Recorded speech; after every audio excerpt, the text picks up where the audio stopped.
नमस्कार, news one India देख रहे हैं आप। मैं हूं आपके साथ कोमल गंगवार। खबरों की शुरुआत करेंगे तो कासगंज से खबर, जहां एसपी मनोज सोनकर बेटियों की सुरक्षा नहीं कर पा रहे हैं, उनको सुरक्षा नहीं दे पा रहे हैं। बता दें, बेटियों को सुरक्षा देने के दावे पर कासगंज में फेल साबित हो रहा है पुलिस प्रशासन। यूपी के कासगंज में दलित किशोरी से गैंगरेप की घटना से दहशत का माहौल है। वारदात को अंजाम देकर आरोपियों ने लड़की को सड़क पर फेंक दिया। तो कासगंज से खबर आप तक पहुंचा रहे हैं। पीड़िता के पिता ने 3 लोगों के खिलाफ मामला दर्ज करा है। कासगंज के सुनगढ़ी थाना क्षेत्र की ये घटना बताई जा रही है। दलित किशोरी के साथ गैंगरेप का मामला सामने आया है। एसपी मनोज सोनकर बेटियों को सुरक्षा देने में असफल साबित हो रहे हैं। जहां लगातार इस तरीके की अगर घटनाएं आती है तो यूपी सरकार कोशिश करती है महिला सुरक्षा को लेकर सख्ती करने की, लेकिन यहाँ कासगंज से एक खबर। उठा के ले गया मेरे लिए। मोनू कहाँ ले गया था? गंडवारा। फिर क्या हुआ आपके साथ? उल्टा सीधा काम किया है। उल्टा सीधा काम किया।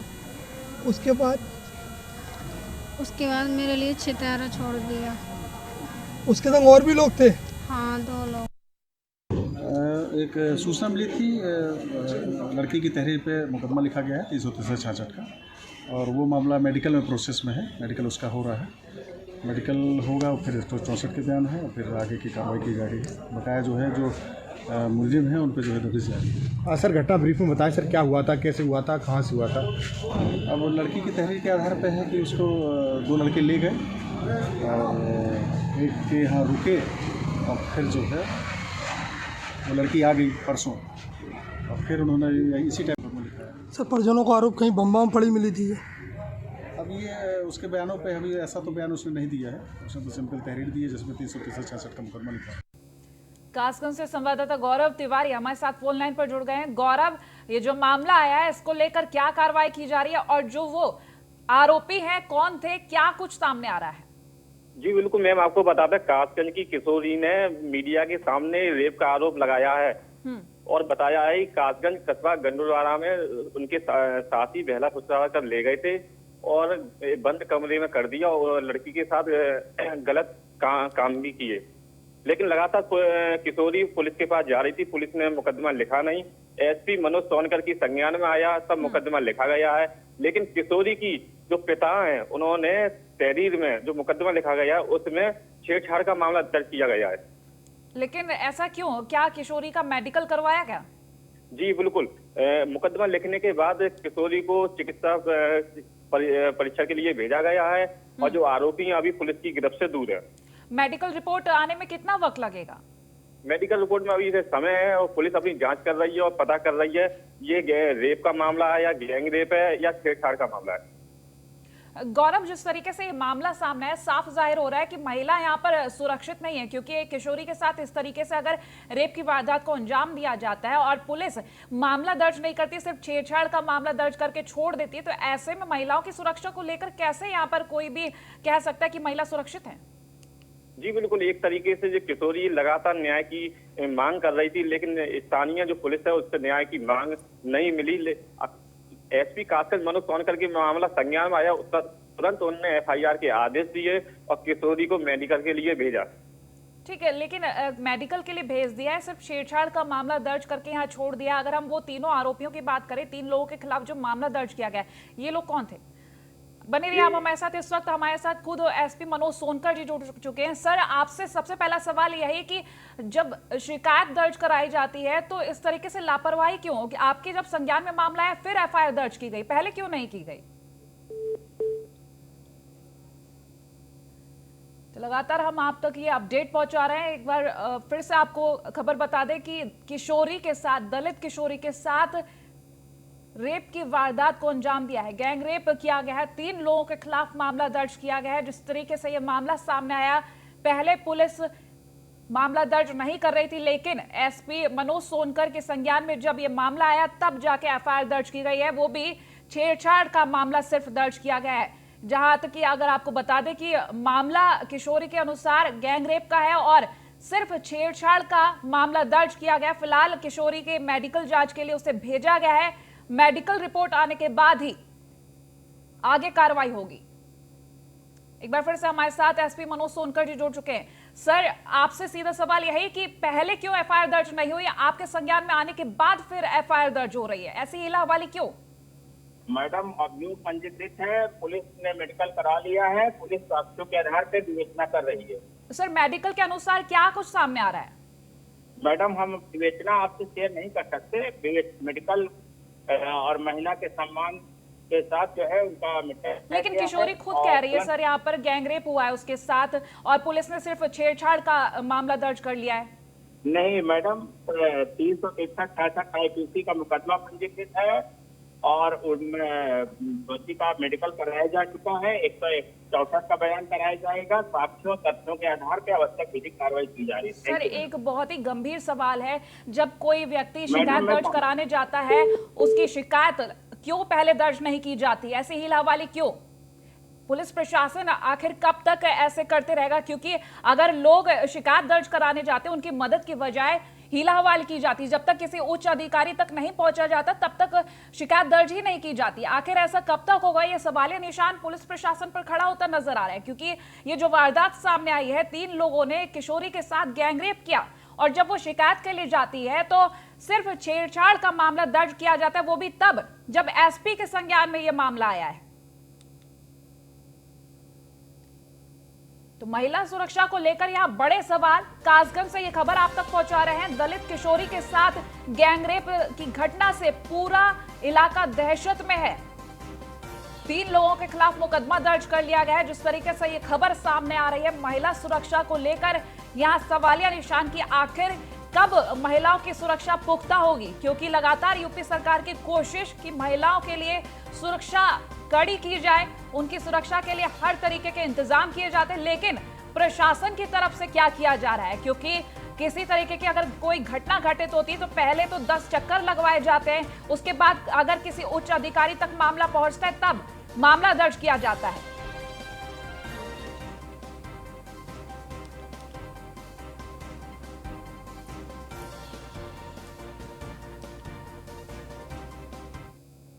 और खबर शाहजहांपुर से, जहां आबकारी विभाग के अफसरों की करतूत सामने आई। बता दें, अफसरों ने मासूम बच्चों से अवैध शराब फेंकवाई है। यहाँ आबकारी अफसरों को शर्म भी नहीं आती, काम में कोताही और मासूमों पर जुल्म किस तरीके से किया जा रहा है, ये देखिए। एक्सक्लूसिव तस्वीरें आपको दिखा रहे हैं। बच्चों से अवैध शराब फेंकवाई जा रही है। जरा तस्वीरें देखकर अंदाजा लगाइए कि किस तरीके से यहाँ पर काम किया जा रहा है, काम में कोताही और मासूमों पर जुल्म की ये तस्वीर इस वक्त आपको दिखा रहे हैं। डीएम इंद्र विक्रम सिंह भी आंखों पर पट्टी बांधे हुए नजर आ रहे हैं। सवाल यहाँ खड़ा होता है कि आखिर बच्चों के भविष्य के साथ इस तरीके से खिलवाड़ कैसे किया जा सकता है? क्या ऐसे आबकारी अफसरों पर कार्रवाई करेंगे डीएम? डीएम की इस अनदेखी पर कोई सजा मिलेगी क्या?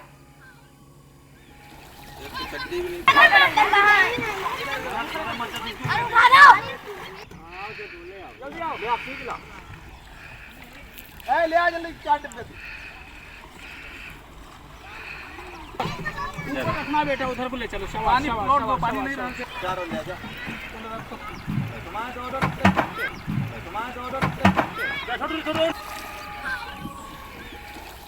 आबकारी विभाग की ये करतूत देखिए। जो अफसर हैं साहब वहां पर खड़े हुए हैं और बच्चों से अवैध शराब फेंकवाई जा रही है। किस तरीके से इन मासूम बच्चों से काम करवाया जा रहा है, जहां एक और बच्चों के भविष्य को लेकर साफ कहा जाता है कि बच्चों के भविष्य के साथ कोई खिलवाड़ नहीं होगा। यहां खुद आबकारी विभाग के अफसर इस तरीके की करतूत करते सामने नजर आ रहे हैं। बच्चों से अवैध शराब फेंकवा रहे हैं। इन अफसरों को कतई शर्म भी नहीं आती। काम में कोताही और मासूमों पर जुल्म किस तरीके से किया जा रहा है साफ नजर आ रहा है। अब यहाँ सवाल ये उठता है कि क्या वाकई में डीएम इंद्र विक्रम सिंह की आंखों पर पट्टी बंधी है? क्या ऐसे आबकारी अफसरों पर कोई कार्रवाई की जाएगी डीएम की तरफ से, या फिर ये भी सवाल उठता है कि डीएम की इस अनदेखी पर क्या कोई सजा मिलेगी? क्योंकि बच्चों के जहां पढ़ने लिखने की उम्र है वहां उनसे अवैध शराब फेंकवाई जा रही है, उनके भविष्य के साथ इस तरीके से खिलवाड़ किया जा रहा है उन जिम्मेदार अफसरों की तरफ से, जिनके कंधों पर यह जिम्मेदारी है कि बच्चों के भविष्य के साथ कोई खिलवाड़ ना हो, उनके भविष्य को देखा जाए। आबकारी विभाग के अफसर जिस तरीके से यहाँ लापरवाही करते नजर आ रहे हैं, साफ जाहिर हो रहा है और इस वक्त हमारे साथ जिला आबकारी अधिकारी सुजीत दुबे जुड़ चुके हैं। सुजीत जी, आपसे सीधा जानेंगे, ये कैसी तस्वीर है? क्या बच्चों के भविष्य के साथ इसी तरीके से खिलवाड़ किया जाएगा? ये जो आबकारी अफसर यहाँ नजर आ रहे हैं, बच्चों से शराब फेंकवाते नजर आ रहे हैं। नहीं, ऐसा बिल्कुल नहीं है। जब आबकारी दबिश की टीम गई थी कार्रवाई करने, उस वक्त पहले से कुछ बच्चे खेल रहे थे नदी में, वो उत्साह महसूस कर दिया गया। इसकी की जांच कराई जा रही है। किसी बच्चे से कोई भी ऐसा काम नहीं कराया गया जो नियम विरुद्ध हो। नहीं, तस्वीरें तो साफ बयां कर रही हैं। आप कह रहे हैं ऐसा कुछ नहीं, बच्चे खेल रहे थे, लेकिन यहाँ बाल्टियां पकड़े हुए बच्चे हाथ में नजर आए, उन्हें निर्देश दे रहे हैं ये अफसर की इधर से लाइए, ये बाल्टी उधर से लाइए। नहीं, उसमें शराब नहीं है। क्या है फिर? उसमें गुड़ वाला पानी है, शराब नहीं है उसमें। फिर भी ये आबकारी अफसर उन बच्चों से क्यों काम करा रहे हैं? खुद क्या कर रहे हैं खड़े होकर? सिर्फ निर्देश देने का काम? उनसे रिपोर्ट मांगी गई है, रिपोर्ट आ जाएगी तो उसमें जो है कार्रवाई की जाएगी। रिपोर्ट मांगकर क्या कार्रवाई करेंगे जब तस्वीरें साफ सच बयां कर रहे हैं? आप अपने अफसरों की कोई जिम्मेदारी नहीं लेंगे क्या सुजीत जी? नहीं, एकदम जिम्मेदारी लेंगे। तो आखिर ये बच्चों के साथ जब बच्चे वहाँ खेल रहे थे तो उनको इस तरीके से काम करने के लिए क्यों कहा गया? उनसे कहा नहीं गया। वो उत्साह बच्चे जो है उन्होंने उत्साह में लिया, ये काम किया है। नहीं, बच्चों से फिर तो मना कर देना चाहिए था। जब कहा नहीं गया तो अफसरों को खुद घुस जाना चाहिए था वहाँ काम करने के लिए। अरे अफसर भी काम करते हैं, ऐसा नहीं है। लेकिन इस तरीके की तस्वीरें साबित कर रही है कि यहाँ पर कोई जिम्मेदारी नहीं है अफसरों को। हम सब आवाज नहीं आ रही है सुजीत जी, यहाँ पर अफसरों की कोई जिम्मेदारी नजर नहीं आ रही है जो तस्वीरें बयां कर रही है। आप कह रहे हैं कि बच्चों से कुछ कहा ही नहीं गया, लेकिन तस्वीरों में साफ बयां हो रहा है। वो अधिकारी जो है, वहाँ अफसर मौजूद है, वो निर्देश देते हुए नजर आ रहे हैं और आप कह रहे हैं कुछ कहा नहीं गया। तो यहाँ किस तरीके से सवालों से मुकरते नजर आ रहे हैं प्रशासनिक अधिकारी। आप खुद ही सुन रहे हैं या तस्वीरों के जरिए एक बार फिर से आपको सुना देते हैं कि किस तरीके से बच्चों से काम करवाया जा रहा है। और यहाँ जिला आबकारी अधिकारी कहते हैं कि बच्चों से काम नहीं करवाया जा रहा है, उनसे कुछ भी इस तरीके से नहीं कहा गया। और इस वक्त हमारे साथ संवाददाता दीपक दीक्षित भी जुड़ गए। दीपक, ये जो तस्वीरें सामने आई, अभी हमारे साथ जिला आबकारी अधिकारी जुड़े थे, उन्होंने कहा कि बच्चे वहां पर खेल रहे थे, खुद उन्होंने काम किया, किसी अफसर ने कोई निर्देश नहीं दिया। आप बताइए वहां पर वाकई में क्या चल रहा है? बिल्कुल ऐसे अधिकारियों को शर्म आनी चाहिए कि जो छोटे छोटे बच्चे हैं जिनकी उम्र 8 से 10 साल है, उनसे वो लहन जो कच्ची शराब का लहन है वो उनसे नष्ट कराया जा रहा है। और उसमें अब ये कह रहे हैं कि बच्चों खेल रहे थे। अगर वहां पर बच्चे खेल रहे थे तो बच्चों को क्यों बुलाया गया? वहां पर बड़े अधिकारी खड़े थे, वहां पर जो सीओ लेवल के अधिकारी हैं वो भी वहां पर खड़े थे, और उसके अतिरिक्त जो और इनके जो कर्मचारी थे, जो सिपाही थे, वो वहां पर सिर्फ उन्हें कह रहे थे कि इधर से लाना है, उधर से वापस लाओ, इसमें डालना है। ये सब चीजें देखिए, ये कहीं ना कहीं जो अधिकारी हैं वो अपने जो कारनामा हुआ है उससे बचते नजर आ रहे हैं। बिल्कुल, क्योंकि तस्वीरें साफ बयां कर रही हैं कि बच्चों से काम कराया जा रहा है और अधिकारियों का कहना है कि काम नहीं कराया जा रहा है, बच्चे वहां खेल रहे थे, खुद से वो ये सब कर रहे थे। ऐसी जो हीला हवाली लापरवाही सामने आ रही है, अब इसकी जिम्मेदारी कौन लेगा? क्या इनके खिलाफ कार्रवाई की जाएगी? देखिए, बिल्कुल इस संबंध में जिलाधिकारी से बात हुई है मेरी। जिलाधिकारी का यही कहना है कि उन्होंने जिला आबकारी अधिकारी से स्पष्टीकरण मांगा है, उन्होंने नोटिस जारी किया है कि आखिर बच्चों से ऐसी नौबत क्यों आई कि बच्चों से ये लहन जो है नदी में फेंकवाया गया। अब जिला अधिकारी ने 2 दिन का वक्त मांगा है कि 2 दिन के अंदर इसमें जो जांच होगी, जांच के आधार पर कार्रवाई की जाएगी। दीपक, इस वक्त वहां पर जो बच्चे मौजूद थे जिन्होंने काम किया, क्या उनसे बातचीत की गई थी? देखिए, बच्चों से कोई बात नहीं हो पाई क्योंकि बच्चे जो वहां पर खेल रहे थे, उसके बाद जब ये वीडियो वहां पर बन गए थे, जो सोशल मीडिया पर वीडियो वायरल हुए हैं, तो हालांकि हम लोग अभी लगातार बच्चों के परिवार वालों से मिलने की कोशिश कर रहे हैं कि आखिर ये बच्चों ने काम क्यों किया, क्या बच्चों से जबरदस्ती काम यहाँ पर कराया गया था आबकारी अधिकारी के जो है या जो लोग हैं कर्मचारी कहने पर। अभी बच्चों से संपर्क चला क्योंकि जो आबकारी अधिकारी हैं उन्होंने बच्चों के परिवार को साफ तौर से मना कर दिया। बहुत शुक्रिया तमाम जानकारी हम तक पहुंचाने के लिए। तो जिस तरीके से आबकारी विभाग की लापरवाही सामने आ रही, क्या एक्शन लिया जाएगा, क्योंकि बच्चों के भविष्य के साथ यहाँ खिलवाड़ हो रहा है। तो बरेली से खबर, जहां बरेली पुलिस को बड़ी सफलता हाथ लगी। बता दें, पुलिस के शिकंजे में नटवर लाल आया है। एसएसपी को सीयूजी नंबर पर फोन करने वाला गिरफ्तार कर लिया गया है। खुद को डिप्टी सीएम दिनेश शर्मा का प्रतिनिधि बताने वाला ये नटवर लाल, जिसकी तस्वीर आपको दिखा रहे हैं, वो गिरफ्तार कर लिया गया है। तो पुलिस ने आरोपी युवक को गिरफ्तार कर लिया है। बड़ी कामयाबी हाथ लगी है बरेली पुलिस के हाथ। तो खुद को डिप्टी सीएम दिनेश शर्मा का प्रतिनिधि बताने वाला ये नटवर लाल गिरफ्तार कर लिया गया है। पुलिस ने इस आरोपी युवक को गिरफ्तार कर बड़ी कामयाबी हासिल की है। एसएसपी को सीयूजी नंबर से फोन करता था ये। फिलहाल पुलिस के शिकंजे में आ गया है ये नटवरलाल। बरेली पुलिस के हाथ ये बड़ी सफलता लगी। इस तरीके से ये डिप्टी सीएम दिनेश शर्मा का प्रतिनिधि बताता था खुद को और सीयूजी नंबर से एसएसपी को फोन करता था। उसके बाद छानबीन हुई, जांच के बाद इस नटवरलाल को, आरोपी युवक को गिरफ्तार कर लिया गया है। फिलहाल बरेली पुलिस के हाथ ये बड़ी सफलता लगी है। इस वक्त उस आरोपी की तस्वीर आपको दिखा रहे हैं जो खुद को डिप्टी सीएम दिनेश शर्मा का प्रतिनिधि बताता था और सीयूजी नंबर से एसएसपी को फोन करता था।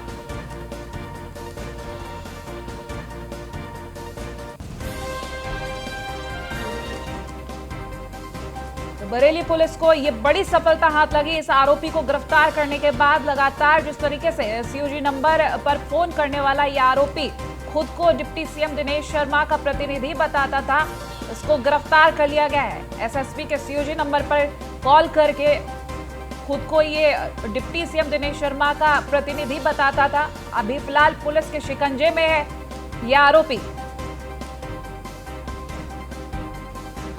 तस्वीर आपको दिखा रहे हैं इस वक्त उस आरोपी की जिसको बरेली पुलिस ने गिरफ्तार किया है। बड़ी सफलता हाथ लगी है।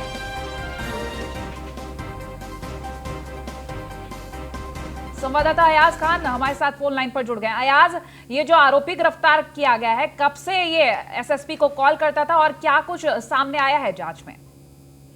बताना चाहूंगा, ये पिछले काफी वक्त से उसी दिन दो बड़े अधिकारियों को कॉल आना एक बड़ी बात है कि एक उप मुख्यमंत्री शर्मा जी के नाम से और दूसरा एक एसएसपी को आता है। एक ट्रांसफर के नाम से कॉल किया जाता है कि ट्रांसफर किया, मदद की जाए।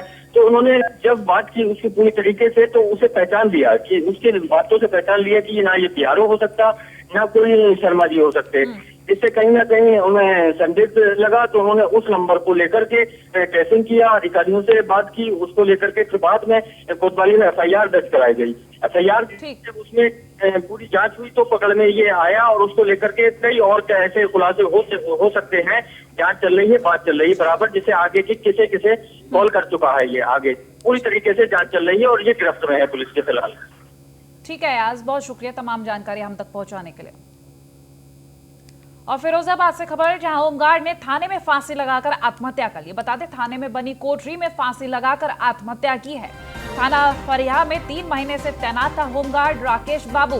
पिछले 3 महीने से अपने घर भी नहीं आया था होमगार्ड। आला अधिकारियों ने मौके पर पहुंचकर जांच शुरू कर दी है। होमगार्ड के शव को पोस्टमार्टम के लिए फिलहाल भेज दिया है और आगे की जांच भी शुरू कर दी है। बता दें, थाना फरिया में 3 महीने से तैनात था और ये होमगार्ड पिछले 3 दिन से अपने घर भी नहीं गया था।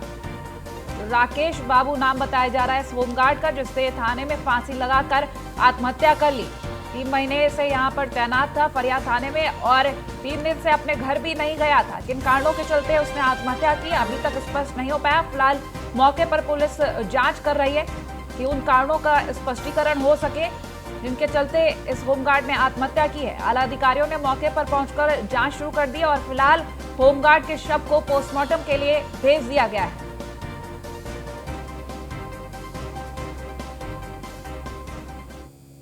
कोने पर एक मकान है, कमरा है, जो काफ़ी दिनों से प्रयोग में नहीं आता था। कुछ होमगार्ड लोग उसका इस्तेमाल सोने में या आराम करने में कर लेते थे। उसी में लोहे की रॉड से गमछे का फंदा बना करके एक हमारे होमगार्ड 256 राकेश बाबू, जो कस्बा एका के निवासी बताए जा रहे हैं, उनके लटके होने की सूचना उन्हीं के साथी होमगार्ड रामवीर सिंह के द्वारा थाना कार्यालय पर दी गई। थाना कार्यालय द्वारा सभी उच्चाधिकारियों को बताया गया, साथ ही साथ तत्काल इनके परिजनों को सूचना दे दी गई। परिजन भी आए, हम लोग भी मौके पे पहुंचे हुए हैं। SPRA, मैं स्वयं, CO, सभी लोगों ने मौका मुआयना किया। फील्ड यूनिट को भी बुला लिया गया है। फील्ड यूनिट और इनके परिवारीजनों के सामने फंदे को वहां से फंदे के से उनकी बॉडी को, मृत शरीर को उतारा गया है। आगे की कार्रवाई की जा रही है, जांच पड़ताल की जा रही है। होने पर एक संवाददाता सौरभ उपाध्याय इस वक्त हमारे साथ फोन लाइन पर जुड़ गए। सौरभ, ये जो आत्महत्या का मामला सामने आया है, क्या कोई कारण सामने आया है, क्या कुछ सामने आ रहा है जांच में? बिल्कुल, देखिए अब तक कोई स्थिति साफ नहीं हो पाई है। थाना फरिया में ये 3 महीने से तैनात था होमगार्ड राकेश, और पिछले 3 दिन से बिल्कुल भी अपने घर नहीं जा रहा था। क्या डिप्रेशन में था, क्या पूरा कारण है, इसको जानने का पुलिस प्रयास कर रही है। पूरे जांच पड़ताल में थाना पुलिस भी जुटी है, उच्चाधिकारी भी, एसएसपी खुद मौके पर पहुंचे हैं, और ये गमछा से इसने फांसी का फंदा लगाकर अपनी जीवन लीला जो है समाप्त की है।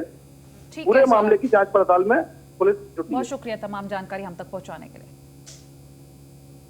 और वहीं नोएडा में पुलिस कर्मियों की बड़ी लापरवाही सामने आई है। पुलिस की लापरवाही से 2 कैदी फरार हो गए। जिला अस्पताल में मेडिकल कराने आए 2 कैदी वहां से फरार हो गए। फरार कैदियों की तलाश कर रही है फिलहाल पुलिस की टीम, लेकिन बड़ी लापरवाही यहाँ पुलिस की ये सामने आ रही है कि आखिर कैसे पुलिस के नजरों के सामने से ये कैदी फरार हो गए। बड़ी लापरवाही यहाँ पर किस तरीके से पुलिस कर्मियों ने यहाँ लापरवाही दिखाई है, साफ जाहिर हो रहा है। 2 कैदी फरार हो गए। जिला अस्पताल में मेडिकल कराने आए थे दोनों कैदी और वहां से फरार हो गए। तो फरार कैदियों की तलाश जारी है पुलिस की टीम की तरफ से, लेकिन सवाल ये कि किस तरीके से आखिर ये कैदी भागने में यहाँ सफल साबित हुए हैं।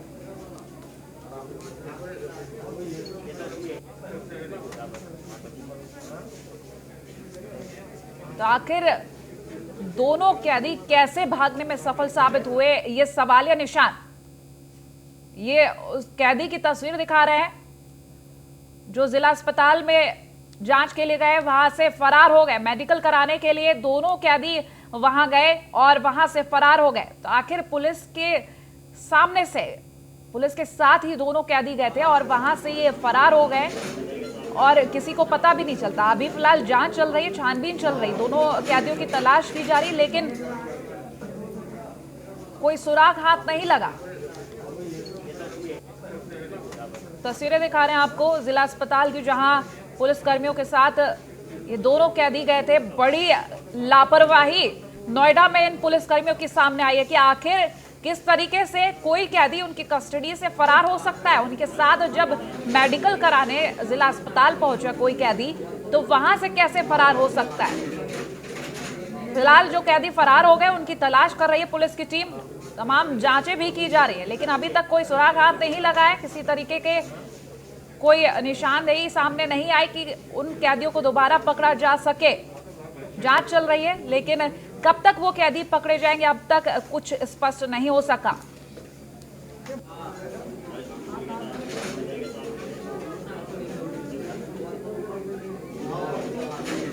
जहां एक और उम्मीद की जाती है कि पुलिस जो है कैदियों को अपने साथ ले जाकर मेडिकल जांच सही से कराएगी, लेकिन इसी तरीके से अगर मेडिकल जांच के दौरान कैदी भागते रहे तो न जाने किस तरीके से पुलिस सख्त रह पाएगी। क्योंकि यहाँ साफ बयां हो रहा है कि कैदी पुलिस कर्मियों के साथ यहाँ जिला अस्पताल जांच के लिए आए और वहां से फरार हो जाते हैं। लापरवाही है बड़ी।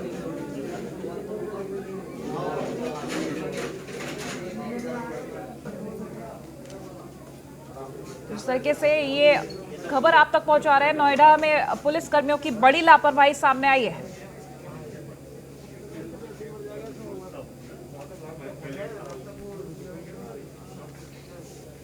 तो बड़ी लापरवाही पुलिस कर्मियों की यहां पर सामने आ रही है। जिस तरीके से 2 कैदी इनके साथ आए थे जांच के लिए और फरार हो गए। बड़े ही ताज्जुब की बात है कि आखिर कैसे ये अपनी जिम्मेदारी यहाँ निभा रहे हैं, क्योंकि जिला अस्पताल में मेडिकल कराने आए पुलिस कर्मियों के साथ ये 2 कैदी वहां से फरार हो जाते हैं और पुलिस कुछ भी नहीं कर पाती है।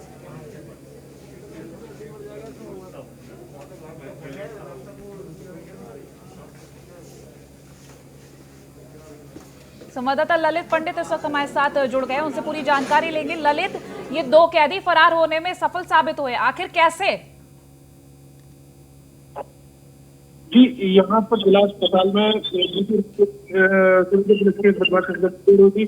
मुठभेड़ के बाद बदमाश तुरंत जैसे ही अस्पताल ले जाया था, अस्पताल में जाकर के दिया जा रहा था। उसी दौरान पता लगा पुलिस टीम को जो उपचार दिया जा रहा था, उपचार के दौरान डॉक्टर को चप्पा देकर के फरार हो रहा है। अभी पुलिस टीम को जो सूचना यह बदमाश हॉस्पिटल में ही छुपे होने की आशंका है, जिसके लिए पूरी तरह से जो जिला अस्पताल है उसको छावनी में तब्दील कर दिया गया है। पूरी तरह से तैनात और बदमाश को ढूंढने का प्रयास किया जा रहा है। जी लेकिन अगर हम उन पुलिसकर्मियों की बात करें जिनके साथ ये दोनों कैदी थे, उनकी तरफ से क्या कहा जा रहा है, कैसे आखिर क्या कुछ हुआ था? ये बीती रात में जो पुलिस और बदमाशों की जो मुठभेड़ हुई है उसमें सिर्फ एक बदमाश था जिसको गोली लगी थी और वही बदमाश को जिला अस्पताल में ले जाया गया था, जहां पर उपचार के दौरान जैसे उसको उपचार दिया जा रहा था तो उस समय पर पुलिस बल वहां बाहर ड्यूटी पर तैनात था, अंदर सिर्फ डॉक्टर्स अवेलेबल थे। तो वो डॉक्टरों को चकमा देकर के अकेला एक कैदी था जो वहां से फरार होने में कामयाब रहा है। ठीक है, बहुत शुक्रिया तमाम जानकारी हम तक पहुंचाने के लिए।